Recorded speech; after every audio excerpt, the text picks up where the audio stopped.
On June 12, 1994, Nicole Brown Simpson and her friend Ron Goldman were brutally murdered outside Nicole's Los Angeles home.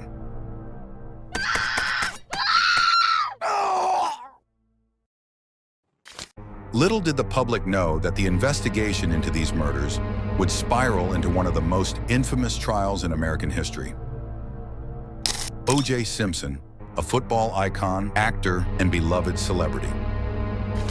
But the question wasn't simple. Was O.J. Simpson guilty of the murders, or was he the target of a biased and flawed justice system? This is the story of the trial of the century, a case that would forever change the way Americans viewed the legal system and race relations in the U.S. Nicole Brown Simpson, the ex-wife of O.J. Simpson, and her friend Ron Goldman were found dead outside Nicole's condominium in Brentwood, California, on the night of June 12, 1994. The scene was brutal. Both victims had been stabbed multiple times, and Ron's body was discovered a short distance from Nicole's, indicating a struggle. The investigation started quickly, and immediately attention turned to O.J. Simpson, who had a history of domestic violence toward Nicole. The connection seemed obvious, but the investigation didn't provide immediate answers. O.J. had an alibi. He claimed he was at home, preparing for a flight to Chicago for a work-related event. Then came the chilling discovery: a bloody glove found at O.J.'s estate and a trail of DNA evidence linking him to the crime scene. But was the evidence strong enough to build a case, or was there more at play? The investigation would only be the beginning of an explosive legal battle. The murder case quickly spiraled into a media circus. With cameras in the courtroom, the world watched as the legal drama unfolded.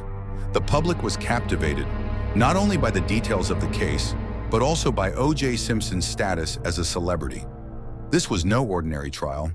This was a spectacle, with endless media coverage, expert commentary, and constant analysis. As the trial began in January 1995, the courtroom became a stage. The prosecution presented the bloody glove, O.J.'s DNA, in the witness testimony pointing to his guilt. But the defense had a strategy. They would make the case not just about the murders, but about race, police misconduct, and the credibility of the LAPD. Simpson's defense team, which came to be known as the Dream Team, included high-profile lawyers like Robert Shapiro, Johnny Cochran, F. Lee Bailey, and Alan Dershowitz. Together, they crafted a bold and controversial defense strategy. Johnny Cochran, the team's charismatic leader, took center stage. He argued that Simpson was the victim of a conspiracy fueled by the LAPD's racial bias. His most famous line, "If it doesn't fit, you must acquit," came during one of the trial's most dramatic moments, when O.J. tried on the bloody glove found at the crime scene. The glove appeared not to fit, sparking the defense's theory that the evidence was planted. In the courtroom, Cochran framed Simpson's case as a racially motivated attack by a biased police force, adding a layer of social and political context that reverberated throughout the nation. The question was no longer just whether Simpson was guilty, it became about whether the LAPD was corrupt. The role of race in the O.J. Simpson trial cannot be understated. The trial came at a time when Los Angeles was still reeling from the 1992 riots sparked by the Rodney King verdict, and racial tensions were at an all-time high. The defense seized on this, arguing that Simpson, as a prominent black man, was being unfairly targeted by a predominantly white police force. Cochran's argument wasn't just about O.J. Simpson. It was about America's relationship with race and justice.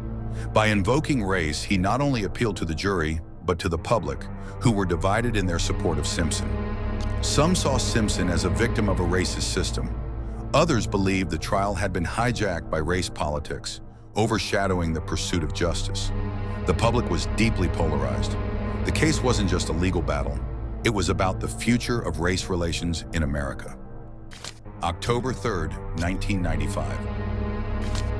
The jury's verdict arrived after just 4 hours of deliberation. We, the jury, in the above entitled action, find the defendant, Orenthal James Simpson, not guilty of the crime of murder. Not guilty. O.J. Simpson was acquitted of the murders of Nicole Brown Simpson and Ron Goldman. Across the nation, reactions were swift and divided. In the courtroom, Simpson stood, his face a mixture of relief and disbelief. Some in the gallery erupted in cheers, while others stared in shock, unable to comprehend the decision. Simpson's acquittal marked the end of a sensational trial, but it also sparked deep divisions across America. Black Americans celebrated what they saw as justice for a man who had been wronged by the system, while many white Americans were outraged, feeling that a guilty man had been set free. The trial had transcended its role as a criminal case.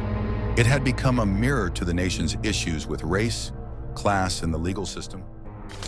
Even now, years after the trial, questions about O.J. Simpson's guilt or innocence continue to swirl.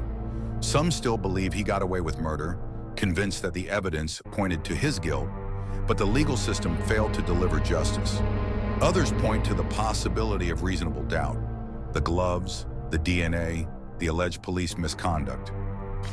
The O.J. Simpson trial was a defining moment in American history. It wasn't just about a double homicide. It was about race, celebrity, the media, and the American legal system. No matter how you feel about the verdict, one thing is clear. The trial shaped the way we view justice, and it continues to resonate in America's collective conscience. What do you think? Was O.J. Simpson guilty, or was he a victim of a flawed system?